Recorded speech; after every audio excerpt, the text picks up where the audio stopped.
Bonjour à tous, bonjour à toutes. Alors, est-ce que c'est si mauvais que ça? Est-ce que c'est une catastrophe? Ou au contraire, est-ce que c'est culte? Ben écoutez, on va voir tout ça dans cette vidéo. Bonjour à tous, bonjour à toutes.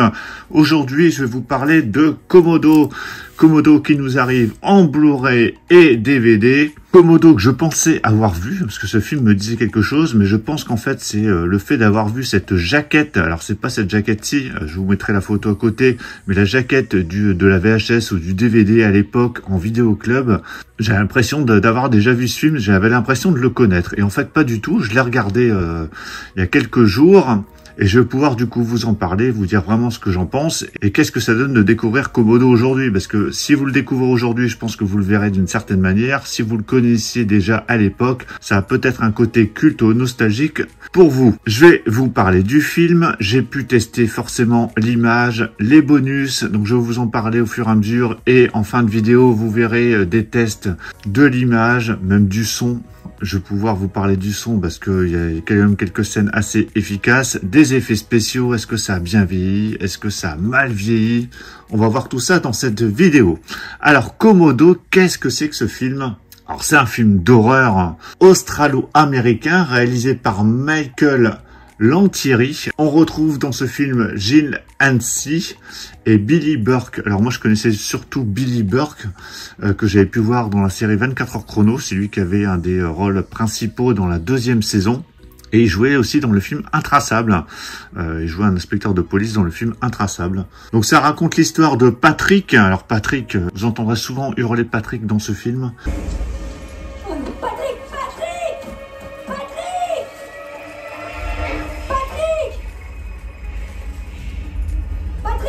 Donc Patrick est un jeune garçon dont les parents ont disparu sur une île. En fait, il était sur une île et ses parents ont disparu. Quelques années plus tard, il retourne sur l'île où ses parents sont soi-disant morts, parce qu'en fait, on n'a jamais retrouvé leur corps.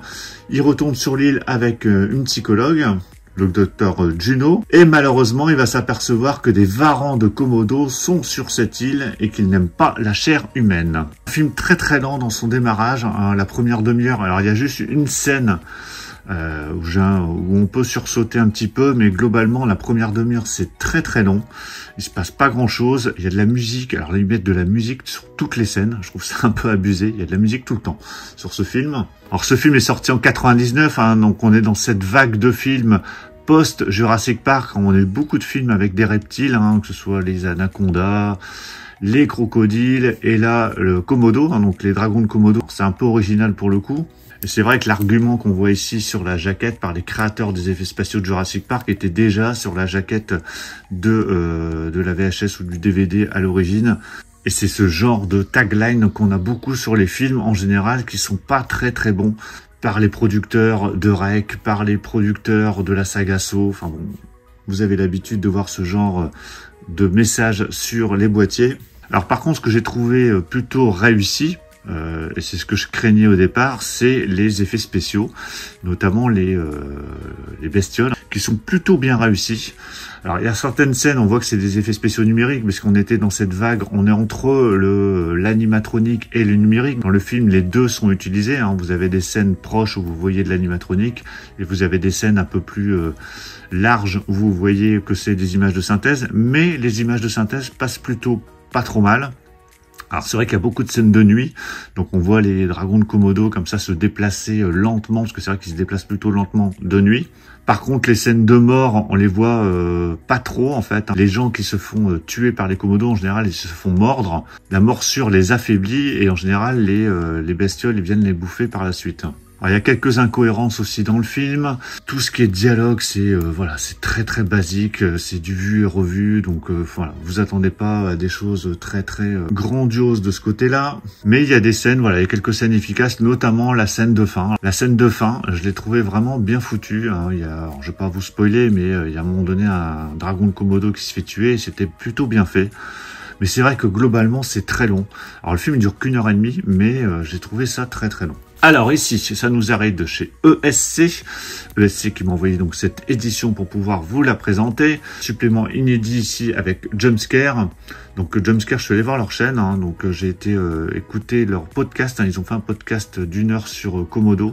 Donc je voulais en savoir un peu plus et savoir ce que eux en pensaient. Et donc ça, c'est intéressant. Donc on a le Blu-ray et le DVD. En termes de contenu, alors c'est parti. Sur le Blu-ray, on a du français en 5.1 DTS HD, de l'anglais en 5.1 DTS HD. Le DVD, c'est du Dolby Audio 5.1 pour le français et l'anglais. Alors la piste son est plutôt efficace.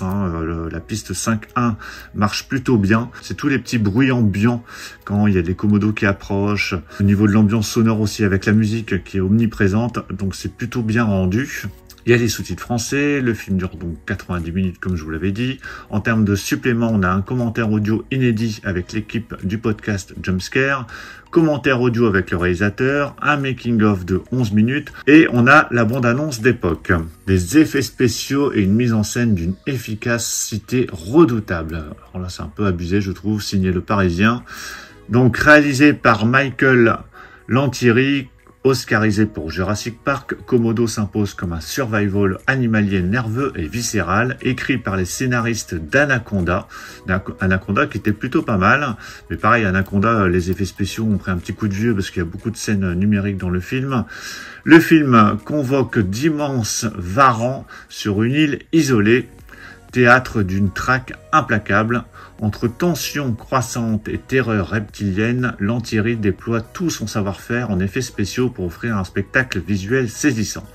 Porté par une ambiance étouffante et des attaques d'un réalisme redoutable, Komodo ravive l'esprit des grands films de créatures des années 90. Un thriller oublié à redécouvrir entre peur primale et cauchemar bestial. Vous me direz dans les commentaires ce que vous pensez de ce film.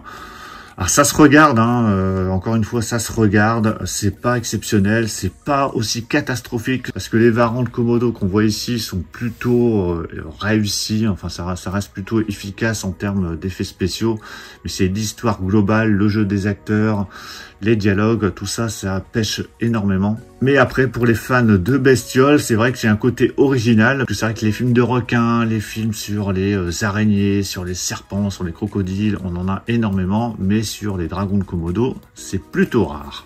Allez, je vous montre cette édition. Alors cette édition qui est déjà ouverte parce que j'avais regardé le film. Donc on a un fourreau. Alors j'ai enlevé le blister. Le fourreau plutôt standard, classique, avec toutes les informations dessus. En dessous, vous avez un scanavo avec les mêmes informations, même présentation. Par rapport aux éditions que je vous ai présentées récemment, ça n'a rien à voir avec L'Homme de Fond, c'est plutôt proche de Basique. C'est le même format que Basique et c'est un scanavo comme Basique. Alors à l'intérieur, on a le droit à 2 disques. Donc vous avez le Blu-ray et le DVD. Alors c'est quasiment les mêmes sérigraphies. La seule différence, c'est le Komodo qui est en vert sur le DVD et qui est en orange sur le Blu-ray. Donc voilà, rien d'exceptionnel au niveau présentation. Donc vous avez le Blu-ray, le DVD, le fourreau. Quelques suppléments, notamment ce supplément avec l'équipe du podcast Jumpscare, donc là qui est plutôt intéressant. Donc vous pouvez retrouver aussi leurs vidéos sur YouTube. Ils ont fait un podcast d'1 heure sur le film, donc ça reste quand même intéressant. Alors bien évidemment à écouter après avoir vu le film. Allez, je vous montre les images que j'ai pu filmer pendant ma séance et puis on se retrouve juste après.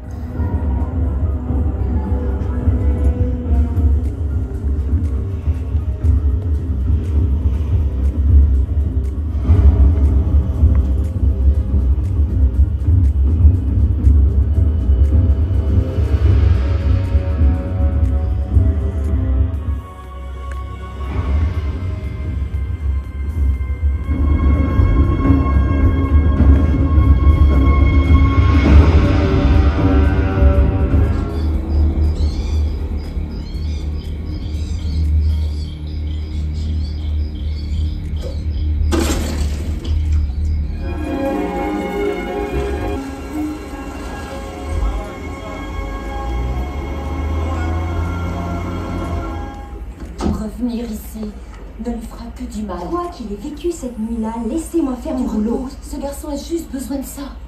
Vous savez que ce mot n'a plus de signification pour lui. C'est peut-être pas une bonne idée d'aller sur cette île. Pourquoi ça? J'ai bien envie de vous accompagner. Je sais pas, j'aurais l'impression d'être dégonflé si je vous laissais partir seul. Je suis persuadée que vous manquez pas d'air, monsieur Grace. On dirait qu'ils sont de plus en plus futés. Il te dit que c'est pas nous qui devenons débiles. Arlanus, Komodo N6. Autrement dit, des varans. Ils sont très rares et très loin de chez eux. Donc, comme vous avez pu le voir au niveau image, c'est très correct, hein, une belle image. Il y a un menu animé, donc ça c'est plutôt sympa. La piste son très efficace. Donc pas de problème au niveau de la technique. Alors l'édition est vendue 26,99 €. Et c'est le genre de film, voilà, à redécouvrir ou à découvrir si vous ne l'avez jamais vu, si vous êtes fan surtout des bestioles, des films avec des bêtes. Alors il n'y a pas beaucoup de scènes d'attaque en fait dans ce film, hein. Tout est assez suggéré façon Dents de la Mer, c'est-à-dire que les dragons de Komodo, on les voit très peu au début, on les voit après sur la fin, mais en général on les voit pas beaucoup. Les attaques sont assez furtives. Et assez discrète, hein. On voit les gens se faire attraper, mais on voit jamais vraiment un Komodo manger un humain. Mais il y a quelques scènes quand même assez efficaces dans ce film. Bah, dites-moi ce que vous pensez de ce film si vous l'avez vu. Qu'est-ce que vous pensez de cette édition? Pensez à mettre un pouce bleu si vous avez apprécié cette présentation. Et on se retrouve très vite pour plein d'autres présentations. Donc surtout pour ne pas les rater, pensez à vous abonner. Je vous dis à tous à très bientôt. Ciao.